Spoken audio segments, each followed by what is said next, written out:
Umkhonto weSizwe MK uthi umethule umthwalo uBonginkosi Khanyile odilizwe esikhundleni sokuba umholi wentsha yeqembu nabanye abebenabo kulolu hlaka lokuhola abantu abasha. Ukudilizwa kaKhanyile esikhundleni kumenyezelwe yiqembu lakhe izolo ekuseni ngencwadi. UKhanyile uchithwe noGazuzu Nduli obengumdidiyeli waseGauteng. Uchithwe noThapelo Masha obeyiphini likaMengameli. Iphephandaba izolo libona incwadi esithunyelwe labaholi bentsha bazisa ukuthi baxoshiwe futhi kufanele balinde iqembu ukuthi lizobajuba kuphi.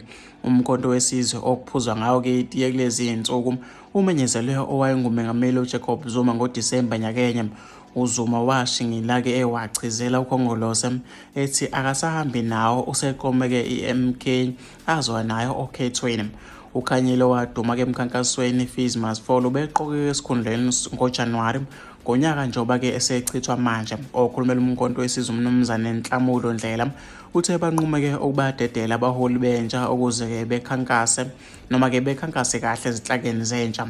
Kufanele babhekane nomsebenzi wokukhankasa kubantu kabasha ukuze-ke beseke umkhonto weSizwe. Bekufanele-ke sibethule umthwalo ukuze-ke bakhankase kahle bengaxakwe yilutho. Khumbula phela ukuthi akekho umuntu onesikhundla noma ubani angashintshwa-ke nanini. Sonke nje sihlala-ke silindile kusho-ke uNdlela.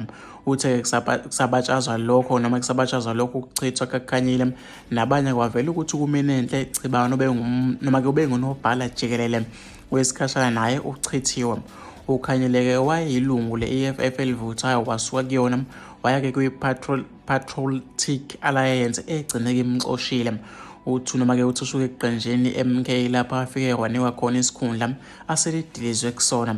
UKhanyile ube nesandla-ke kuba sematheni ngezinto ahambe ezisho-ke emphakathini. Ukhona lapho-ke ashutshwa khona ekhaca-ke abantu ngolaka ebabiza-ke ngabadayisi.